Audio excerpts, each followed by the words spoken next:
Dear students, मैं doctor Dinesh Kumar आप सभी लोगों का फिजिक्स हाईवे चैनल पर एक बार फिर से स्वागत करता हूं। डियर स्टूडेंट्स, आज के वीडियो में हम लोग डिस्कस करेंगे बीएससी फिजिक्स 5th सेमेस्टर की क्लासिकल मैकेनिक्स की यूनिट 4 जो है सेंट्रल फोर्स। इससे 25 most important multiple choice question. तो डियर स्टूडेंट्स, इस वीडियो में शुरू से अंत तक बने रहें। भाइयों, देखते हैं पहला question. Question 1, the statement central force is that force which is always directed away from or towards a fixed center and the magnitude of which is a function only of distance from that fixed center is। अब यहाँ क्या जा रहा है कि जो statement है कि सेंट्रल फोर्स जो होता है वो एक फोर्स है जो हमेशा जो है एक फिक्स सेंटर से दूर होता है कि दूर होता है या उसकी तरफ होता है, और इसका जो मैग्नीट्यूड होता है वो डिस्टेंस का फंक्शन होता है, सिर्फ डिस्टेंस का ही फंक्शन होता है। जो डिस्टेंस होता है वो फिक्स सेंटर से लिया जाता है। तो इस स्टेटमेंट के बारे में बताना है कि ये स्टेटमेंट ट्रू है या फिर फॉल्स है या फिर ये वर्किंग सिस्टम पर डिपेंड करता है। तो इसका राइट आंसर है ऑप्शन बी, ट्रू। तो ये एबव स्टेटमेंट जो है वो ट्रू है। Next question, question 2, if m1 and m2 are masses of two objects, their reduced mass will be। अब यहाँ कहा जाए कि दो ऑब्जेक्ट हैं जिसके मास m1 और m2 हैं और ये दोनों एक साथ किसी सिस्टम में प्रेजेंट है, इनसे कंबाइंड सिस्टम की स्टडी करनी है। तो उसमें जो रिड्यूस्ड मास होगा उसका फार्मूला क्या होगा ये बताना है। तो डियर स्टूडेंट, इसका जो राइट आंसर है वो है ऑप्शन सी, m1 m2 अपान m1 प्लस m2। ये रिड्यूस मास म्यू हो जाता है और यह रिड्यूस मास इसलिए कहा जाता है क्योंकि इसका जो मास होता है ये m1 और m2 दोनों से कम हो जाता है इसकी वैल्यू। अब आते हैं, देखते हैं next question. Question 3, in two body system the velocity with which the centre of mass move is. अब यहाँ कहा जाए कि टू बॉडी सिस्टम में जो वेलोसिटी से सेंटर ऑफ मास मूव करता है वो वेलोसिटी किस तरह से होती है, चेंजिंग विथ टाइम या कांस्टेंट रहती है या फंक्शन ऑफ मास होता है। तो इसका राइट आंसर है ऑप्शन बी, कांस्टेंट। तो जो सेंटर ऑफ मास की वेलोसिटी होती है वो कांस्टेंट रहती है। Next question, question 4, for central force the orbit always lie in a fix plane which is perpendicular to the fix direction of. अब यहाँ कहा जाए कि जो सेंट्रल फोर्स होता है उसमें जो ऑर्बिट होती है वो फिक्स प्लेन में लाई करती है और यह जो है कि एक फिक्स डायरेक्शन से परपेंडिकुलर डायरेक्शन में होता है। तो वो फिक्स डायरेक्शन क्या ये हमें बताना है। जैसे इसमें लीनियर मोमेंटम होगा या एंगुलर मोमेंटम या टार्क या फिर नन ऑफ दीज। तो इसका right answer option B, angular momentum. तो यह हमेशा जो है एंगुलर मोमेंटम के परपेंडिकुलर होता है। Next question, question 5, which of the following is an example of centripetal force. Centripetal force का एग्जाम्पल कौन सा है। Option A pushing a door, option B a mud flying off a tyre, option C a planets orbiting the sun और option D a more than one of these. तो इसका right answer option C, planets orbiting the sun. तो जो सन के around planets orbit में घूमते रहते हैं, यह जो है कि सेंट्रीपिटल फोर्स का एग्जांपल है। Next question, question 6, Lagrange equation of motion for central force gives. अब यहाँ कहा जा रहा है कि जो लैग्रेंज इक्वेशन ऑफ मोशन होता है सेंट्रल फोर्स के लिए वो कौन सा लॉ, प्लैनेटरी का कौन सा लॉ को यह रिप्रेजेंट करता है। इसका राइट आंसर है Kepler's second law planetary motion. तो लैग्रेंज इक्वेशन ऑफ मोशन जो है Kepler's second law planetary motion को रिप्रेजेंट करता है या उससे यह मिल जाता है second law planetary motion. Next question, question 7, the torque acting on A particle moving in A central force field is. अब यहाँ कहा जाए कि किसी पार्टिकल पर टार्क जो वर्क कर रहा है और वो जो ऑब्जेक्ट है, पार्टिकल है, वो सेंट्रल फोर्स फील्ड में मूव कर रहा है, तो उसके लिए टॉर्क की वैल्यू क्या होगी ये बताना है। तो ऑप्शन है 1 यूनिट, 0 यूनिट, इनफाइनाइट या नन ऑफ दीज। तो इसका राइट आंसर है ऑप्शन बी, 0 यूनिट। तो जो टार्क होता है सेंट्रल फोर्स के लिए ऑब्जेक्ट पर जो वर्क करता है वो 0 यूनिट होता है, 0 टार्क वर्क करता है। Next question, question 8, if vector F is equal to function of r r cap then. अब यहाँ कहा जाए कि फोर्स जो है वो आर का डिस्टेंस का फंक्शन है, तो इस केस में कौन सा ऑप्शन सही होगा। तो ऑप्शन ए है vector A is equal to gradient U. Option B है curl of F is equal to 0। और ऑप्शन सी है work done in a closed loop is 0। तो इसमें और option D all of the above. तो डी स्टूडेंट इसमें almost सभी जो स्टेटमेंट है वो ट्रू है। ऑप्शन ए में ये प्रॉब्लम है कि F is equal to minus gradient of U होना चाहिए, बाकी केसेस में ये ट्रू है, ऑल ऑफ दी अबव।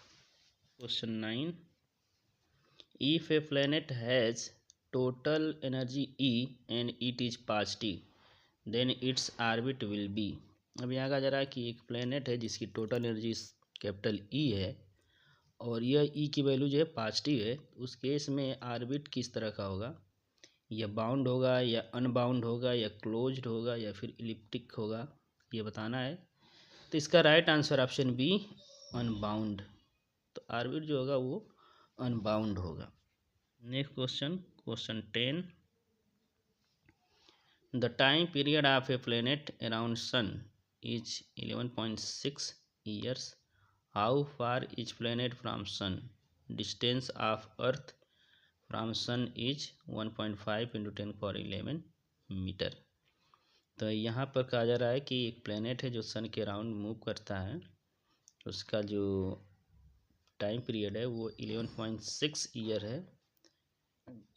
तो यहाँ पे बताना है कि जो प्लेनेट है वो सन से कितना दूर है, और यहाँ दिया हुआ कि अर्थ और सन के बीच का जो डिस्टेंस है 1.5 × 10⁻11 मीटर है।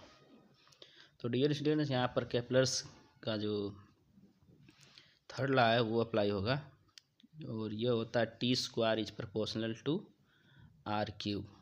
टी जो है यहाँ पर टाइम पीरियड है, आर जो है कि ये सेमी मेजर एक्सिस है का डिस्टेंस है ये। तो यहाँ से R1/R2 जो होगा ये T1/T2 पावर 2/3 के बराबर होगा। अब यहाँ पर हमें R1 फाइंड आउट करना है, और T1 दिया हुआ है 11.6 और R2 भी दिया हुआ है 1.5 × 10⁻11 मीटर, और T2 जो होगा वो 1 ईयर हो जाएगा। तो यहाँ से हम इसको सॉल्व करेंगे तो ये आएगा 7.68 × 10⁻11 metre. That means option B जो होगा इसका राइट आंसर होगा। Next question, question 11, Laplace range vector is used in. अब यहाँ का है कि लाप्लास रेंज जो वेक्टर है वो किस में यूज किया जाता है। ऑप्शन से option A orbital analysis, option B a stability analysis, option C a both A and B, और option D A none of the above. तो डियर स्टूडेंट्स, का जो राइट आंसर है वो है ऑप्शन ए ऑर्बिटल एनालिसिस। तो Laplace Runge जो vector है जिसको कैपिटल ए से डिनोट किया जाता है, ये ऑर्बिटल एनालिसिस के लिए होता है। ये बताता है कि ऑर्बिटल का शेप और साइज कैसा होगा। अब आइए देखते हैं next question 12, Laplace range vector is. अब यहाँ लाप्लास रेंज वेक्टर होता क्या है, इसका राइट आंसर है कंजर्वेटिव। तो ये कंजर्वेटिव होता है। Next question, question 13, Laplace range vector is given by. तो इसका फार्मूला क्या होता है ये बताना है लाप्लास रेंज वेक्टर का। तो ये होता है ऑप्शन बी इसका right answer, vector A equal to या A equal to P × L minus km vector r upon r। तो यहाँ पर जो है कि p जो है लीनियर मोमेंटम है, l जो एंगुलर मोमेंटम है, k जो एक कांस्टेंट है फोर्स से रिलेटेड फोर्स कांस्टेंट, m जो है कि मास हो गया, वेक्टर r जो पोजीशन वेक्टर हो गया, और r जो हो गया उसका मैग्नीट्यूड हो गया। Next question, question 14, stable orbits are those in which particle moves around the centre is in a manner. यहाँ कहा जा रहा है कि जो स्टेबल ऑर्बिट्स होते हैं उनमें जो पार्टिकल्स मूव करते हैं उस सेंटर के राउंड, उसमें जो मोशन होता है उस किस मैनर से होता है ये बताना है। Option A periodic, option B bounded, option C unbounded, option D both A and B. इसका right answer option D both A and B, यानी इसमें जो स्टेबल ऑर्बिट में पार्टिकल मूव करते हैं वो पीरियोडिक होते हैं और प्लस बाउंडेड होते हैं। Next question 15, areal velocity is given by. तो एरियल वेलोसिटी का क्या फार्मूला होता है ये बताना है। तो इसमें जो ऑप्शंस दिए हैं उस ऑप्शंस में से ऑप्शन सी जो एक करेक्ट आंसर है, ये होता है half r square theta dot. तो आर स्क्वायर जो हो गया ये डिस्टेंस हो गया और थीटा डॉट जो है ये एंगुलर वेलोसिटी है। Next question, question 16, the rate of area swept by radius vector of planet is. अब यहाँ कहा जा रहा है कि रेट ऑफ एरिया क्या होगा जो प्लैनेट्स के रेडियस वेक्टर द्वारा स्वेप किया जाता है। दिए गए ऑप्शंस में से इसका जो राइट आंसर होगा वो होगा option B, D A upon D T equal to half L upon M. तो यहाँ पर D A upon D T जो है ये रेट ऑफ एरिया हो गया, और यहाँ पर एल जो है एंगुलर मोमेंटम है, और एम जो है ये मास है। Next question, question 17, which of the following statements are accordance with Kepler's third law. अब यहाँ कहा जा रहा है कि केपलर्स थर्ड लॉ के अकॉर्डिंग कौन सा स्टेटमेंट सही है। Option A, every planet moves in a elliptical orbit, option B A, the areal velocity of the radius vector is constant, option C A, every central force leads to a close orbit, और option D A, none of the above. तो dear student इसका जो right answer है वो है option D, none of the above. क्योंकि option A जो है ये केपलर्स फर्स्ट लॉ को बताता है, ऑप्शन बी जो है ये केपलर्स के सेकेंड लॉ को बताता है, और ऑप्शन सी जो है ये बर्ट्रैंड जो थियरम है उसको ये बताता है। Next question, question 18, the value of eccentricity E for a hyperbolic orbit is. यहाँ कहा जा रहा है कि हाइपरबोलिक ऑर्बिट के लिए एसेंट्रिसिटी की वैल्यू कितनी होती है बताना है। तो दिए गए ऑप्शंस में से का जो राइट आंसर है वो है option B, greater than 1, greater than 1 होता है। Next question, question 19, Bertrand's theorem states that. Bertrand theorem क्या कहता है, इसके ऑप्शंस दिए गए हैं ए से लेकर के डी तक, और ये जो ऑप्शन ए है इसका राइट आंसर है, every central force leads to closed orbit. Next question 20, what does the inverse square law state about the force between two point charge. अब यहाँ कहा जा रहा है कि इनवर्स स्क्वायर लॉ जो है, जो कि 2 पॉइंट चार्ज के बीच में जो फोर्स लगता है उसको के बारे में क्या कहता है। तो इसका जो राइट आंसर है ऑप्शन डी है, the force is inversely proportional to the square of the distance between charges. तो यहाँ पर जो स्क्वायर इनवर्स स्क्वायर लॉ का मतलब ये हुआ कि जो फोर्स वर्क करा दो चार्ज के बीच में, उनके बीच के डिस्टेंस के स्क्वायर का इनवर्सली प्रोपोर्शनल होता है। Next question, question 21, if for a parabolic orbit value of energy is always. अब यहाँ कहा जाए पैराबोलिक ऑर्बिट के लिए एनर्जी की वैल्यू ऑलवेज किसके बराबर होती है। तो इसका right answer option C, equal to 0। Next question, question 22, Kepler's first law is also known as. Kepler's का जो फर्स्ट लॉ है वो और किस नाम से जाना जाता है? तो इसका right answer option A, the law of orbits. तो इसको लॉ ऑफ ऑर्बिट्स भी बोला जाता है। Next question, question 23, Kepler's second law is consequence of. तो केपलर्स जो सेकेंड लॉ किसका कंसिक्वेंस है, किसकी वजह से आता है? इसका right answer option D, conservation of angular momentum. Next question, question 24, Laplace range vector is conserved for a particle moving under. अब यहाँ कहा जा रहा है कि लाप्लास रेंज वेक्टर जो होता है कंजर्व होता है पार्टिकल्स, मूविंग पार्टिकल्स के लिए, और किस केस में होता है? जब यह इसमें मूव करता है, कौन सा किस तरह का फोर्स होता है तो मूव करता है, तो ऐसा होता है, बताना है। इसका राइट आंसर होगा option B, inverse square force.